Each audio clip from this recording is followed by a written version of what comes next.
যে একেবারে আপনারা যারা একেবারে দীর্ঘদিন বিভিন্ন সংগঠন, বিভিন্ন দল এবং ব্যক্তি পর্যায়ে আপনারা যারা টেলিভিশন টকশো থেকে শুরু করে রাজপথে আন্দোলন করে এই যে একটা প্লট তৈরি করলেন, সেই প্লটের উপর 5 আগস্টের ঘটনা। এখন প্রশ্ন হলো, আপনারা যারা মানে ফেসিবাদ বিরোধী যে শক্তি, তাদের মধ্যে ঐক্য কি এখন অটুট আছে, নাকি তার কারণেই আবার প্রশ্ন উঠছে ফেসিবাদ ফেরত আসবে? শুনেন, ফেসিবাদ বিরোধী শক্তিটা এক থাকা উচিত ছিল।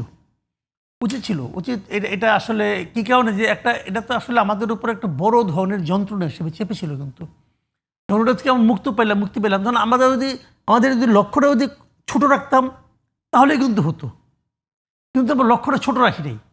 আমরা করেছি কি, তখন সবাই মনে করেন দাবিদার হওয়া শুরু করছি যে আমি করেছি অত সব কিছু আমি পাবো, আমি এটা একমাত্র দাবিদার। যে কোনো বিজয়ের ক্ষেত্রে তোমার ভাই এরকম হয় যে ভিক্টর না, যেরকম বিজয়ের ক্ষেত্রে এরকম হয় না। আপনি শুনেন ভাই, আমাদের এই জাতির সমস্যা হলো একটাই, যে যেমন এখন দেখবেন অনেকেই বলে, মাঝে মাঝে আমাকে বলে, আপনি এখন সরকারের সমালোচনা করেন, গত 15 বছর আপনি কোথায় ছিলেন?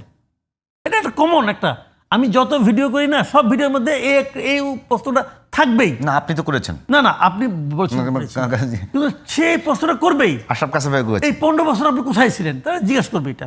কারণটা জানেন, ওরা 15 বছরের কোনো খবর রাখে না, ওর হঠাৎ করে পয়দা হয়েছে। তারা মনে করে 15 বছর কেউ কোথাও ছিল না। সে যেরকম ভাবে হাসিনার শাসনকে মেনে নিয়েছিল, সবাই ওরকম মেনে নিয়েছিল, সে ওরকম ভাবে ভাবে। সবাই তো মানুষ নিজেকে ভাবে 15 বছর কোথাও থাকার দরকার নেই তোর ভাই। আমি ছিলাম বলে এটা ইম্পর্টেন্ট ব্যাপার না। কিন্তু 15 বছর নাহিদ ইসলাম কোথায় ছিল? 15 বছর মাহফুজ আলম কোথায় ছিল? 15 বছর আসিফ মোহাম্মদ সজীব ভুঁইয়া কোথায় ছিল?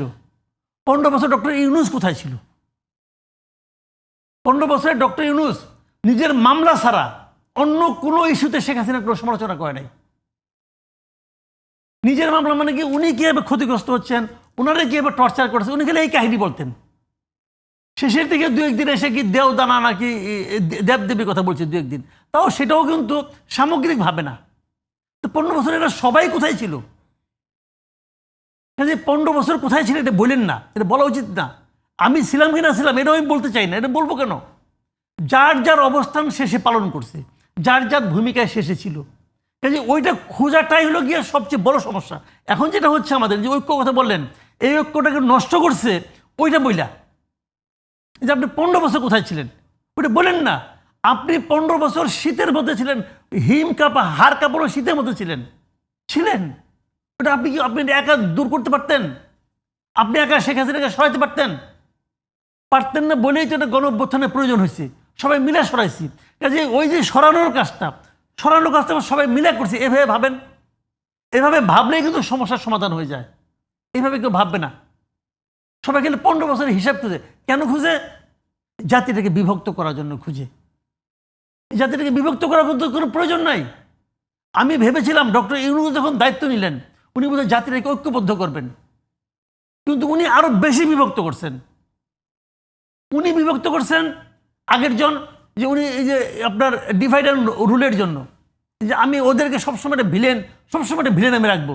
বিএনপি তারা হলো সন্ত্রাসী দল, সে জিয়াউর রহমান সে আইএসআইয়ের চর, এগুলি বলে ওদেরকে আলাদা করে দিচ্ছে, যে স্বাধীনতা আছে চেতনা বলে ওটাকে বিভক্ত করছে, কোটা করছে, অমুক করে তমুক করছে।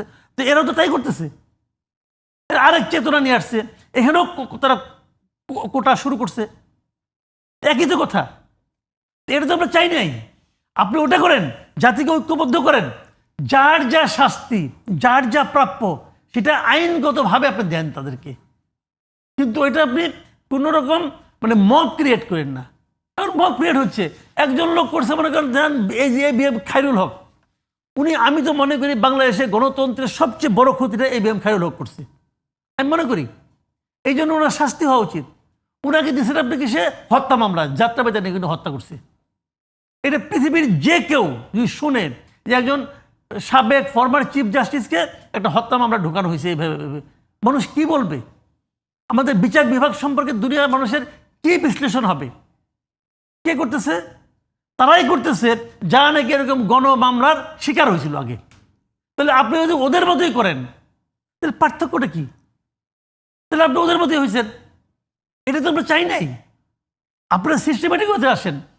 একটা মামলা হয়েছে 282 জন আসামি, সেই মামলার আসামিকে জেডাই খান পান্না প্রতিবাদ করলো, বাদীকে জিজ্ঞাসা করে আমি তো জেডাই খান পান্না চিনি না, তাহলে আপনি কেমনি দিলেন?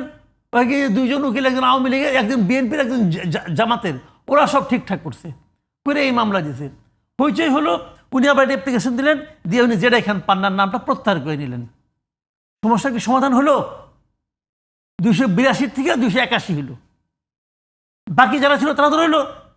সবাই তো জেডাই খান পান্নার মতো প্রতিবাদ করতে পারে না। অনেক লোক আছে এখানে যারা কিছুই করে নাই, তাদের নাম ঢুকানো হয়েছে। উচিত ছিল কি, উনি যে দুইজন উকিলের কথা বলছে তাদেরকে খুঁজে বের করা, এই দুইজন কে, ওই দুইজনের নামে মিথ্যা মামলায় একটা মামলা করে দিয়ে ওই দুজনের জেলে ঢোকানো উচিত ছিল।